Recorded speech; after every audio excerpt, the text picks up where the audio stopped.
the integrity of a technology reflects the integrity of the society that produced it. And the Chernobyl nuclear power plant perfectly reflected the integrity of Soviet society. Everything was based on lies. Yeah. Everything was pretend. We encountered that in Romania in spades. Yeah.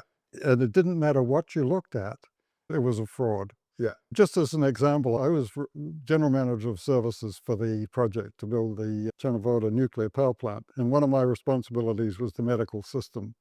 So I had responsibility for a polyclinic which serviced 10,000 workers and their families. We had a team of doctors and dentists and nurses and so on. And we had close links with the nearby hospital. I visited the hospital on one occasion. Welcome to Beyond the Spotlight, Extraordinary Kiwis. Today's guest is Keith Bradley. Keith's a scientist, entrepreneur, and pioneer of some of the most high-stake industries on the planet. His career has spanned continents, political divides, and groundbreaking innovations that have reshaped the way we think about energy, medicine, and investment. Basing himself in Canada, a country considered politically neutral, gave him a rare ability to work on both sides of the global divide at a time when most Western scientists were shut out. Over the years, Keith has engaged with global leaders in some of the most politically sensitive industries in the world. Keith, welcome to Behind the Spotlight, Extraordinary Kiwis. It's good to have you here today. It's a pleasure to be here, Mike. You're from Wellington. Your father was a well-known scientist, a geologist, and he was involved in the discovery of Pangaea. How was it growing up with a father that was so involved in something of such significance? It was a great privilege. He had such an enthusiasm for the science, and we're surrounded by the most interesting geology in the world. New Zealand is actually a showcase of almost every conceivable element of geology that you can find. It's like the scenery. In a short space, you can find very different geologies. You were telling me a story earlier how you just stop driving along the road and you just pull up on the side of the road and get his little pickaxe out and start chipping away at the bank. And Oh, yeah. oh, look, this piece is from that piece. And it must have really sparked a real inquiry in you. Of course, growing up with science in the household made me a keen enthusiast for science and technology. Yeah. I earned a degree in geology by the time I was 12. And so why did you go down the nuclear path? I did a PhD in Calgary, Alberta, in petroleum engineering, specializing in natural gas processing. Yeah. And I had concluded, even at that stage in the early 70s, that the most sustainable large-scale energy source available to us was nuclear, because it has essentially zero emissions. It's very knowledge intensive and has very little material intensity. In other words, the nuclear fuel itself is very small. A thumbnail-sized piece of uranium fuel will provide enough energy for a family for a year. So you contrast that to how much, if you relied on coal-fired power, for example, which a lot of the world did, especially at that time, you would probably need something of the order of several hundred tons of coal To get that same equivalent. to get that equivalent amount of energy. It's very appealing from that point of view. Well, you've seen a lot of the resistance. New Zealand particularly has had a great resistance to it with, the nuclear warships and the uranium on your breath and all of that. What's your take on that? It's quite amusing to me, because when I finished my PhD, I had worked in Canada for a few years, and my wife and I decided to come back to New Zealand to reconnect. And one of the jobs I was offered was the New Zealand Electricity Department offered me a job in the nuclear energy department.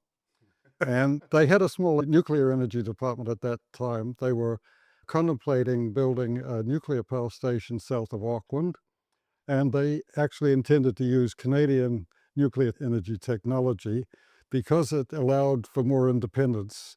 If you bought anybody else's nuclear technology, you had to rely on either the US or Russia for your enriched uranium. And that came, as you can imagine, with a number of political considerations. Yeah. So that is the reason for Canada, was it? You didn't have those liabilities. So the appeal of Canadian nuclear technology always was that it allowed the operator to be independent of a single foreign source of enrichment for the fuel.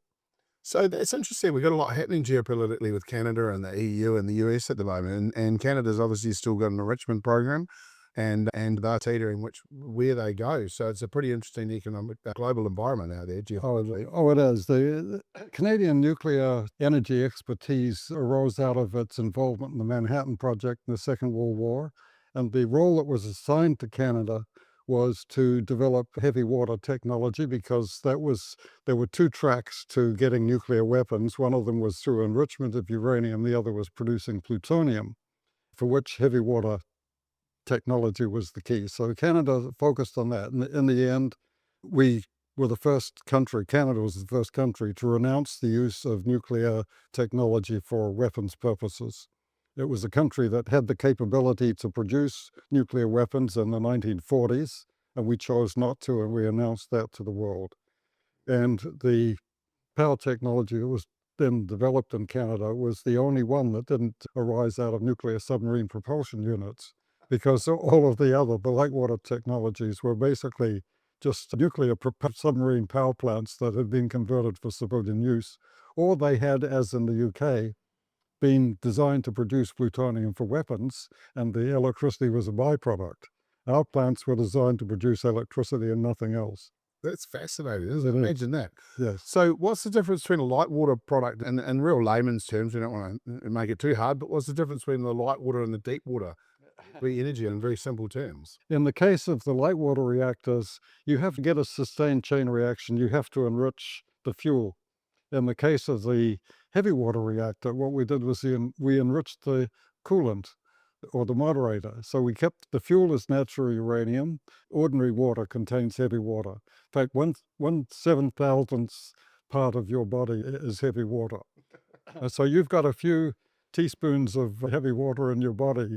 And so we would extract that and use that to cool the nuclear fuel. And this allowed us to use natural uranium. Whereas the light water reactors, they had to enrich the fuel and they used ordinary water to do the coolant. Ah. So that's the difference. Oh, it's fascinating. So you did your learning in Calgary University. My background was chemical engineering. The interesting thing about the nuclear industry is that the proportion of the people who design a plant that have to be nuclear per se is very small, because most of what you're doing is moving hot water and steam around and electricity. So a good fraction of the designers are people like chemical engineers, electrical engineers, mechanical engineers, civil engineers. And so the nuclear engineers who have a nuclear education per se are about 10%. But notwithstanding that, in the course of a career, you pick up an awful lot from having to deal with the nuclear technology, so I feel very comfortable with it. Yeah, so that really leads to putting together a power station in Romania, which I know that you and your wife went and lived in Romania shortly after the Iron Curtain fell over in about 91. Yes. And we're charged with the responsibility of putting together a major nuclear power station. It's a really interesting subject. Ceausescu was the dictator in Romania, and he had been keen to be very independent of the Russians. He was very wary of the Russians. It was a communist dictatorship. It was actually the most complete dictatorship in all of Eastern Europe, So what do you mean by complete? in the sense that there were essentially no elements of free enterprise whatsoever. So it's completely state-run. Yes. There's no free enterprise. Just for example, my administrative assistant, her father had been a tailor, and he was the only person that in the whole town who actually worked independently of the government. So he would sew your clothes up if you had a hole in them. But everyone else worked for the government. Everybody else worked for the government. Ceausescu was so suspicious of individuals having any sort of autonomy that they would go into a village, build a small high-rise building. This is in the middle of nowhere. You're talking a village of a few hundred people, and that you'd see a 6-story building. Everybody lived in that building because there was a commissar who sat in the lobby and could see when you came and went. So it was a Pretty intense. now, for that reason, he chose the CANDU technology because it meant he could build nuclear power plants which did not depend on Russia for their enrichment. And they had some of their own uranium, and they tried to make their own heavy water, which they did actually. They produced a heavy water plant. So that was the reason they chose Canadian technology. They also didn't want us to build the plant, so we sold them the design, we licensed the technology, and we provided some components. So they started building the plant in the late 70s, early 80s. And by the time the revolution came, it was December of 89, and he was deposed, and he was summarily tried and executed along with his wife, in a trial that lasted about an hour and a half. But the country essentially had a revolution. Now, the first people who took over were not what we would consider Democrats. It was actually a guy who'd been in charge of the student union. He was a communist, and he was weeding out the unreliables so that they wouldn't get educated. But President Iliescu took over. Yeah. And at that point, they were out of money, but they'd paid all their debts. One of the things Ceausescu did was he starved his people so they could repay all of the foreign debt. So the country was essentially debt-free. They asked us to come in and look at the project and do an assessment, and we looked at it, and we were very upset with what we found.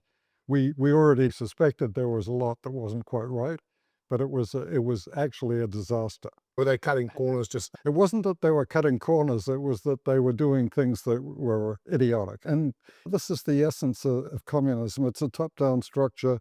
Nobody is encouraged to think for themselves, to take independent decision-making. If everything is a pretend.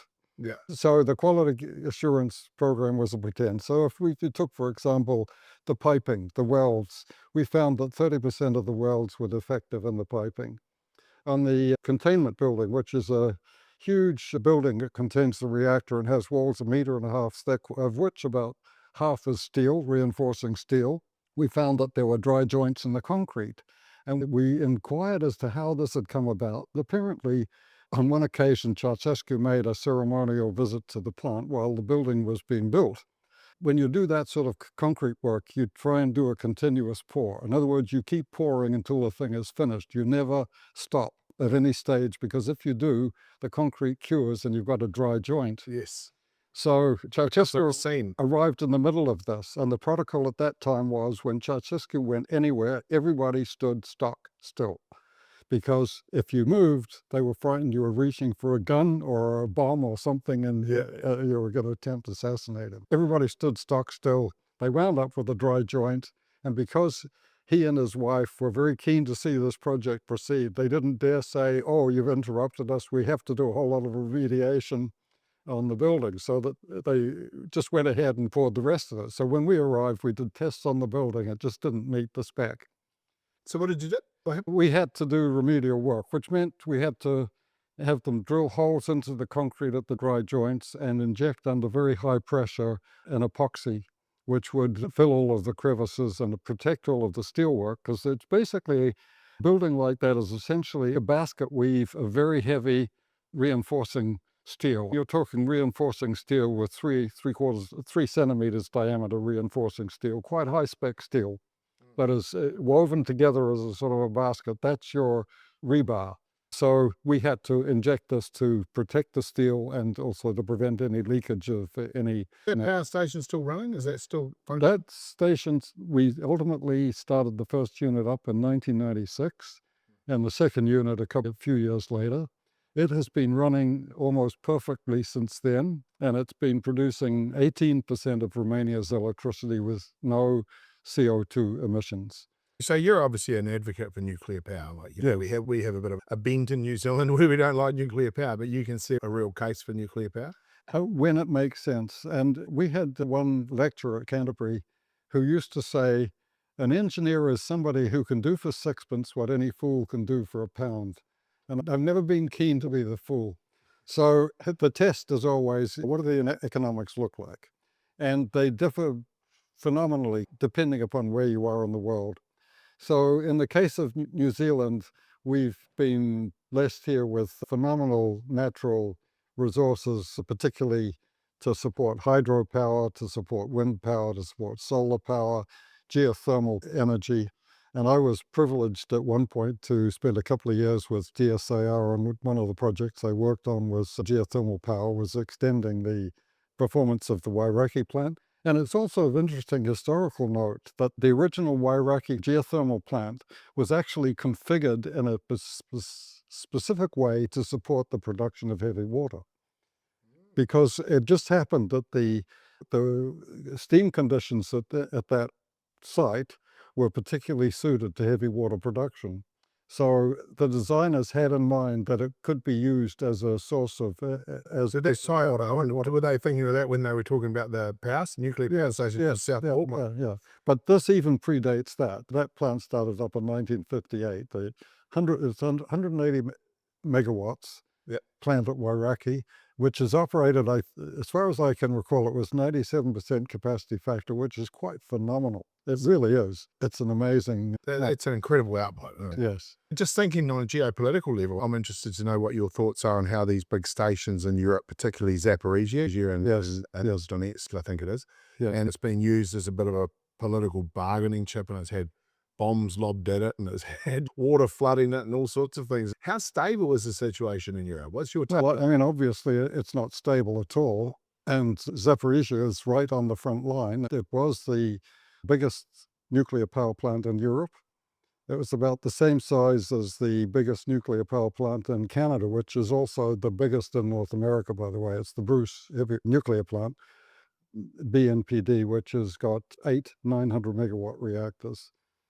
And a plant that size is capable of generating the same amount of power as the total New Zealand electricity generating system from one facility, which occupies, in the case of the Bruce Nuclear Power Development, occupies an area of about something like 500 hectares.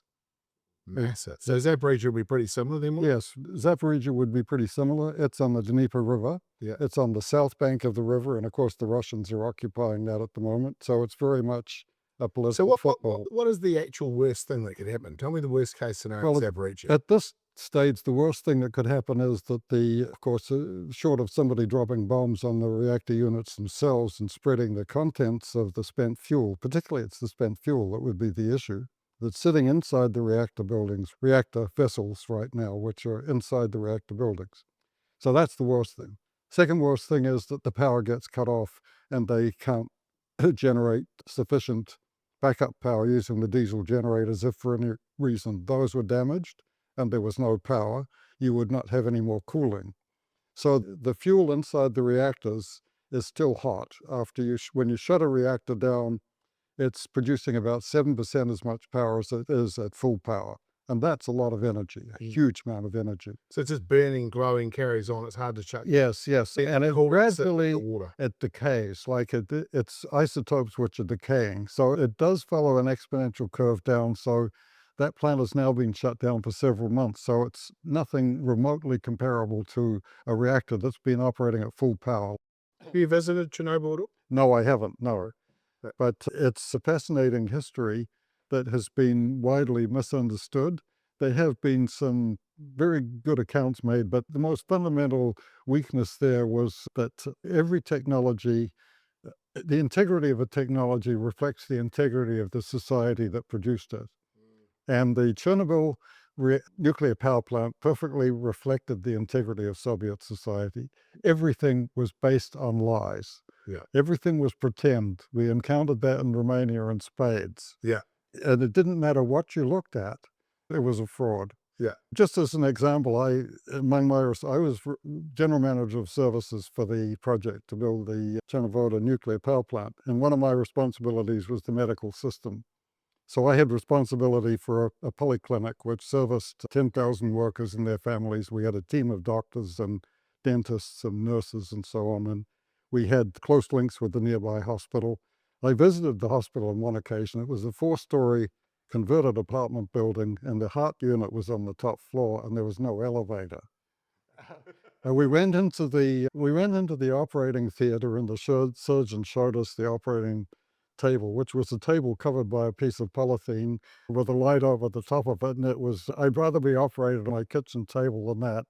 And we looked around, and there were glass cabinets with surgical tools in them, like scalpels and so on, many of which were rusty. And I saw over in a corner there was an oxygen bottle with a regulator on top. So I went over to have a look and turned on the valve, and sure enough, there was no oxygen in the tank. It was just basically pretend. So the whole thing was a farce. It was fast. The doctor on duty said, look, the best thing that they could do with this thing is blow it up.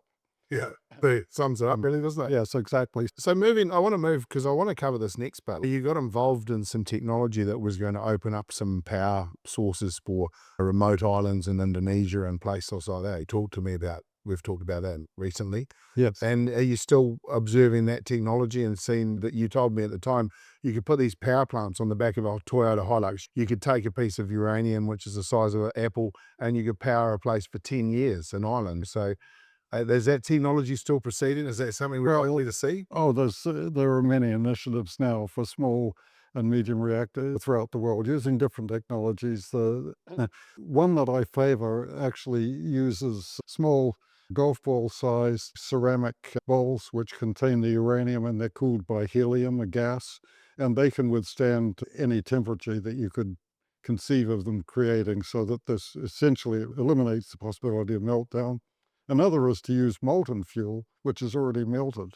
So by definition, you can't have a meltdown of a Something that's already melted. molten fuel, like so something that's already molten. So if everything goes wrong, the worst that can happen is it just stops producing energy and solidifies. And that, Do you see these sorts of technologies going in the future that being able to replace? That's pretty sharp technology, being a small unit that can fit on the back of a ute and can run the yes, whole village. I think the back of a ute might be a stretch, but certainly the back of a tractor trailer unit is very doable, and it's being seriously considered for remote locations.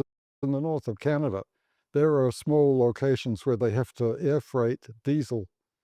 We've thought it's so bad for so many years, nuclear, but it's sounding to me like it's got some real merits. Yes, like in the middle of a northern winter, you don't generate much solar energy. That's one of the issues, and wind has got its issues in the very severe location like that too. And you do need 24-hour/7 power.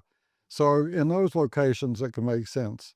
I'm not sure if it ever will in New Zealand. It might for some base load. We're very concerned to completely eliminate our dependence on fossil fuels. Watch the space. There may come a time when it makes sense to install some nuclear in New Zealand. I don't think it's yet, but it's certainly a possibility in the future. It's a bit of a public sort of hot potato, really, that one, isn't it? More than Of course. a real scientific hot potato. It's just got a life of all of its own. I think among the more legitimate concerns about nuclear energy are nuclear proliferation and what happens to spent fuel. And I'd just like to reassure your viewers that nature has actually had fission reactors in the past.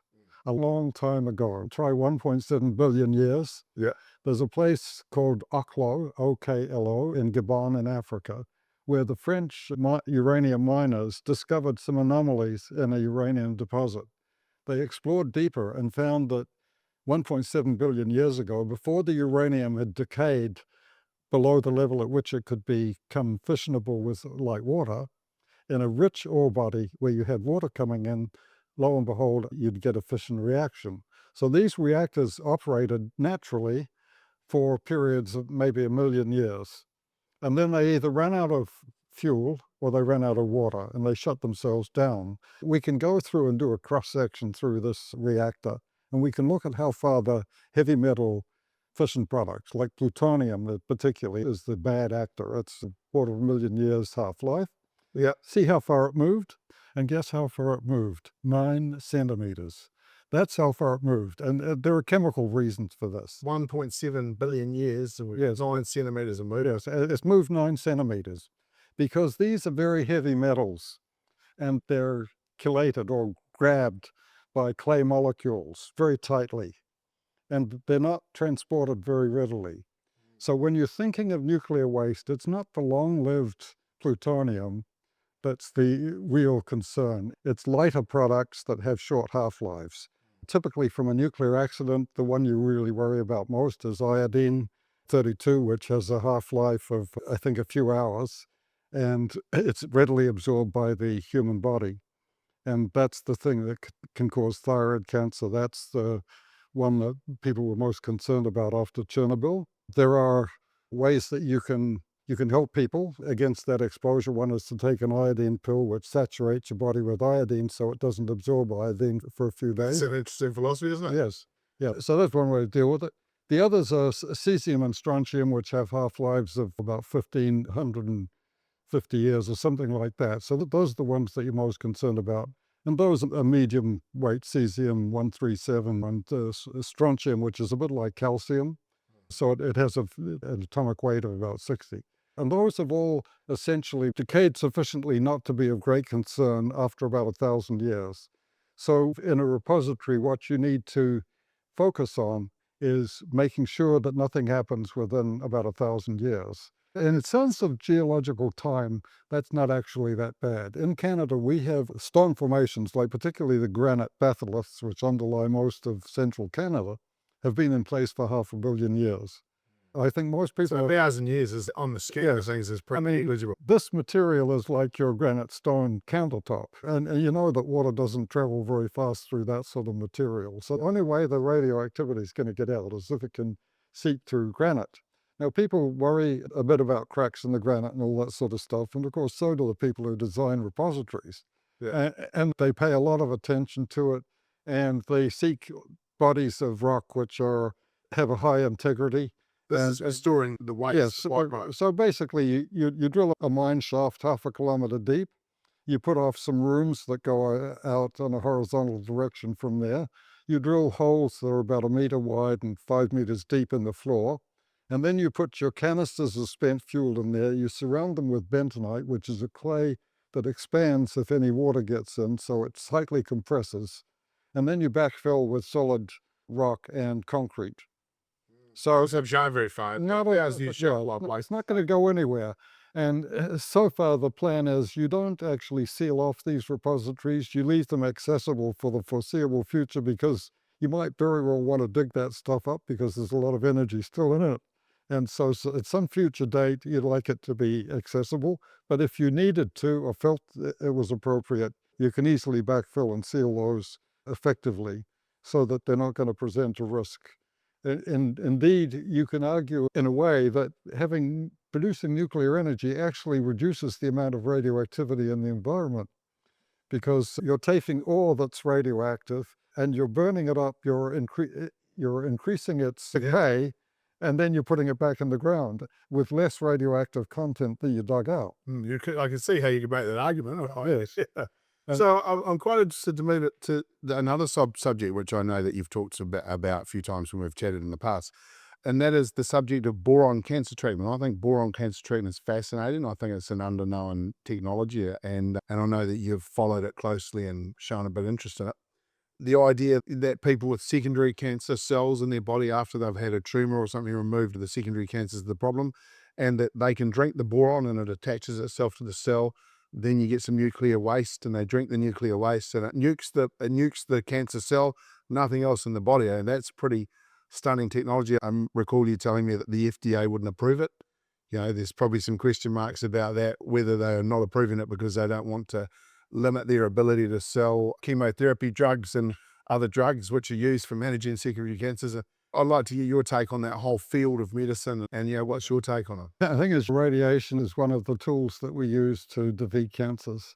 And it's interesting that Canadians were actually the first to use cancer treatment using cobalt therapy. In other words, you took cobalt in a reactor, so it emits gamma rays, which are very penetrating rays. And then you put it in a machine that could focus it, and you targeted the cancer. And it's particularly been used for brain tumors, which are inaccessible. My younger brother, who died of brain cancer, was actually treated with radiotherapy at Palmerston North Hospital. And so we developed that theory, and we actually produced the cobalt as a byproduct of electricity production. So that's been going on now for many, many years. It's been superseded in some applications by linear accelerators, which create neutrons in a machine that bombards the cancer. So it gets a similar outcome, just in a more efficient way. Yes, yes, it's a different way of doing it. Now, what you want to do is you want to deliver nuclear radiation that will kill the cancer cells. So you want the nuclear radiation to be emitted as close as possible to the cancer. So one of the techniques that's quite common, particularly for prostate cancer, is brachytherapy, where there are tiny needles that are inserted by the surgeon right in the prostate, and they emit radiation. They deliver it right to the edge, right? Yes, but that's still not accurate enough. If you can attach a nuclear emitter to a molecule which preferentially attaches itself to a cancer cell, then you can get right inside the cancer cell with an atom which is decaying and producing radioactivity inside the cell. So that would be perfect. The challenge is to get sufficient selectivity and to be able to generate the radiation. So the neutron therapy puts inside your cancer cell a chemical which contains boron. So the boron itself, it's often people have boron scans when they have their colon X-rays made. You swallow a barium meal, and it goes through your system and it shows up on the X-ray. It's the same barium, but you insert it in an organic molecule, which you try and design a molecule that will be taken up by cancer cells. And of course, cancer cells have got certain unique characteristics. They're growing rapidly, so they need to be able to create blood vessels and things like that. So they will uptake certain molecules preferentially. So you place these boron atoms inside a molecule, which is then absorbed by the cancer cell. Then you zap it with neutrons. And the neutron then essentially activates the boron, causes it to decompose and generate radiation, which will kill the cancer.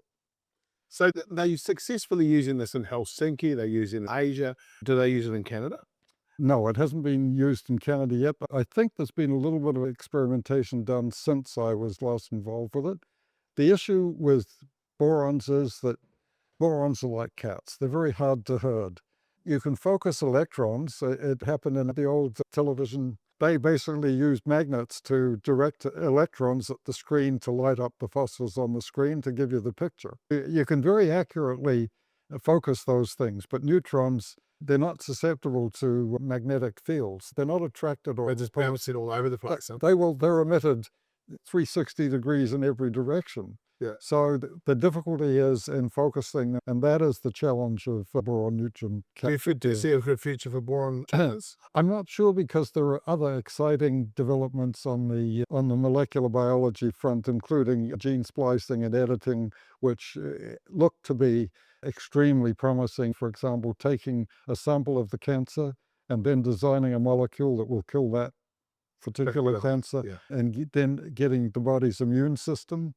And immune therapy, if it works, is perfect. Yeah. I have a sister-in-law who had a duodenal cancer, and it was about the size of a golf ball, and she took Keytruda, which is an immune therapy agent, and it's in complete remission. She's healthy. She's 86, and she's very healthy. That's fantastic. And that was about 7 or 8 years ago that she was told that she was beyond surgery. And so that Keytruda, That's in New Zealand. and that's in New Zealand. And it was provided for by the New Zealand Subsidised as well for the. Oh yeah, it was, yes. See, that's fantastic. It only works on some cancers, unfortunately, but I think we're on the cusp of getting therapies which will deal with almost every cancer.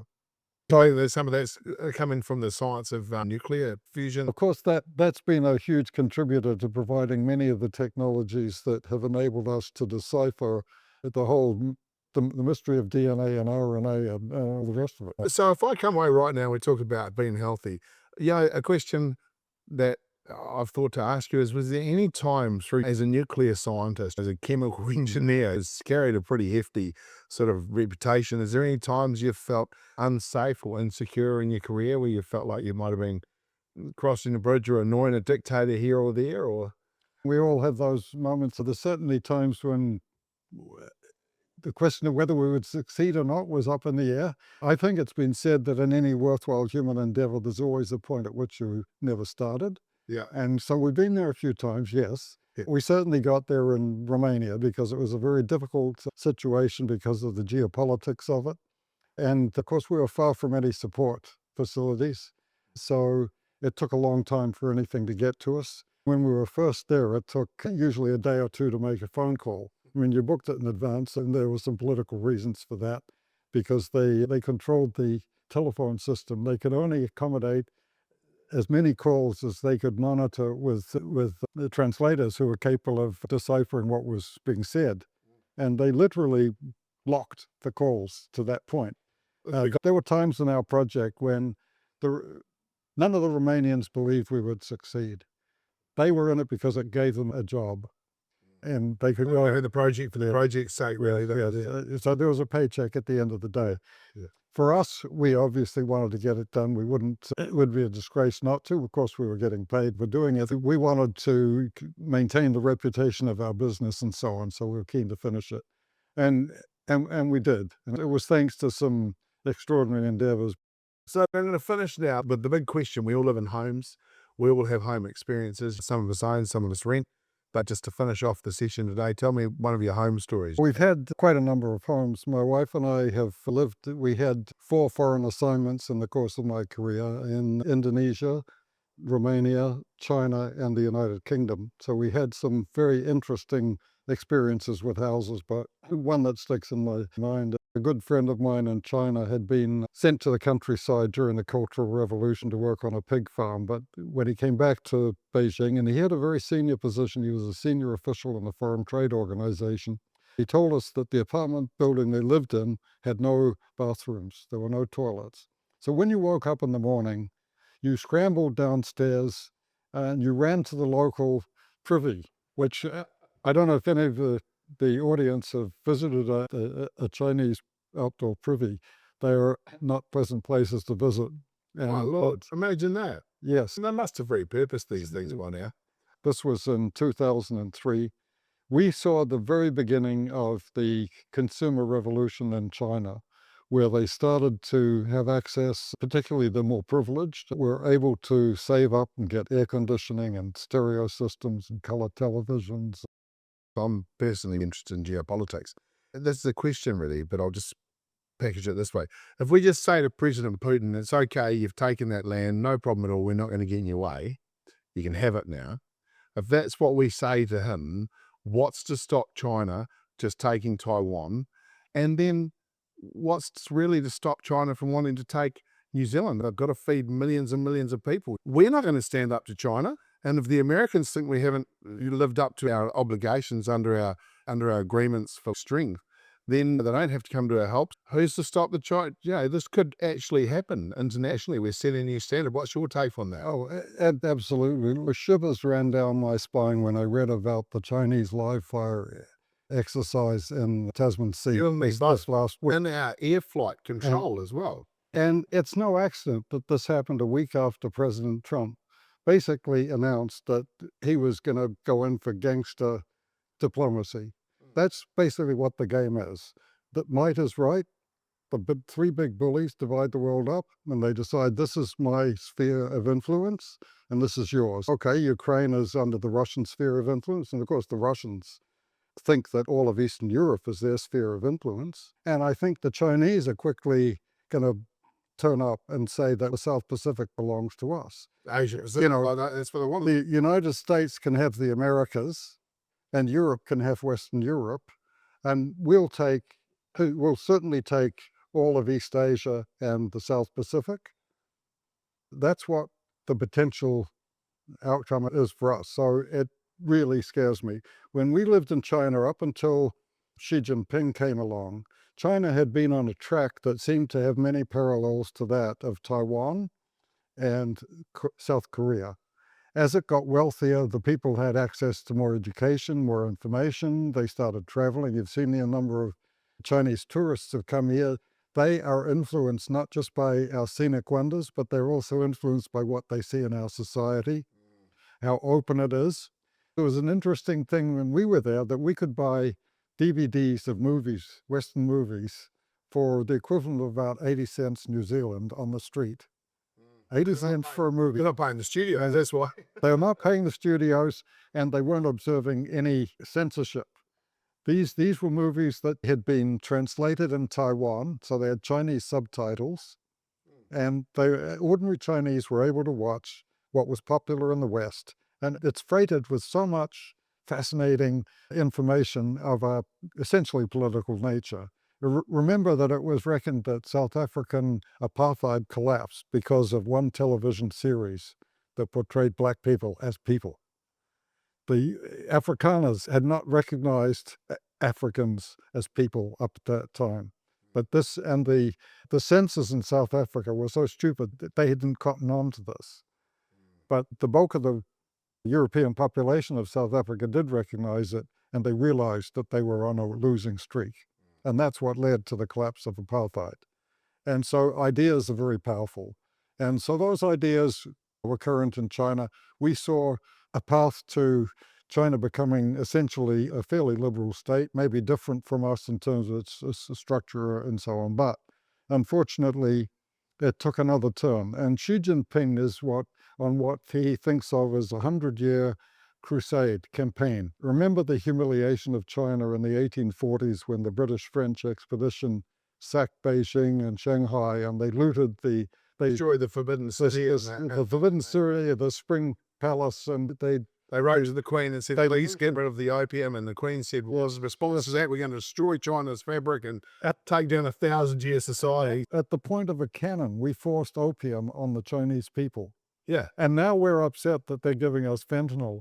We have to recognize this as part of our reality in responding to it. It doesn't mean we accept it, but we need to understand that. Now, Xi is the end point of that journey. He sees China becoming the number one economic and hence the most number one military power in the world. Because after all, wars are won by money. It's not the valor of your soldiers that really counts in the end. It's how much money you've got in the bank. And every society has learned that lesson. That's why the Americans were so ascendant and powerful for so long. And of course, the American economy is going stronger than it's ever gone. They say it's the best economy that they've ever experienced, ever, globally. It is, and particularly for the top 20%. The irony is that if you look at the statistics, the median New Zealand household's wealth is higher than the median United States household's wealth, because so much of the wealth in America is owned by the top 0.1%, the top 1%, and then you go down the top 20%. They live very well by our standards, but as you go down the ladder, it quickly Further down the goes. food chain. Then So once you get to the midpoint, the average American family has about half the capital assets as the median New Zealand family. Think about that for a minute. yeah, it's a good reason to calculate it here, is it? Exactly. So even notwithstanding that their average income is twice that of New Zealand, it's 80,000 as against 40,000 for New Zealand. Yeah. The median is way lower than ours. Yeah. So that tells you a lot about that society, and it shows you why so many people were Trump, because he promised them nirvana. And he's managed to capture the zeitgeist of the American lower middle classes, particularly, and the workers. And it's so sad, because the person who could have probably done the most for them is Bernie Sanders. And he attracted them at one point, but not anymore. And of course, the Democrats missed the boat. They're tone deaf. They just weren't listening properly. No, they absolutely, and they're still not. Yes. I think they're still not. There's a couple of them have woken up. Yeah. I think Chris Murray, who's a senator, you listen to him, he's very good. He gets it. Yeah. But as one Republican said, look, there's a whole lot of issues, like the issue of transgender, 6'2" transgender girl playing on the same team as your 12-year-old daughter. You really want that? About 80% of the American population say, no, I don't want that. But the Democrats took the side of the 20%. Yeah. And it's almost a trivial issue in the sense that we can be very accommodating of transgender people and recognize their right to be dignified and so on. But there are some things that just don't work. And putting them in a wrestling match with another 14-year-old girl, it just doesn't make sense. No, it doesn't. And they represent a very small part of our society. So I think you get what you focus on, and we should be focusing on bigger issues. I think it's very important, like you say, that respectful and all those things. But I think focusing on the big issues is what we need to focus on. Keith, it's been brilliant to have you in the podcast today. I really appreciate it. I know that I've had a few people say to me they're keen to hear what you've got to say. I'm looking forward to getting this edited up, and I really appreciate your time today, mate. It's been good to capture that, eh? It's a real pleasure to talk to you, Mike, as always, and I certainly wish you the best in your entrepreneurial endeavors. If I ever see an Energizer Bunny, it's Mike. He's just gets up and goes. I appreciate you saying that. It's good to have you here in the Bronte Studios, looking out over the magnificent Waimea. We used to have a house looking out of this estuary, and it's just paradise. I've just been taking my 30-year-old grandson on his first tour of New Zealand this morning. We took a flight from Motueka and we went over to Tasman National Park, to Kaiteri, and it's just mind-blowing. It is a magnificent region. There's nowhere else in the world that looks like this. You've got every element of scenery, and the people are such fascinating, lovely people. All hippies here, though. It's been great to catch up with you. Thank you very much. Thanks, mate.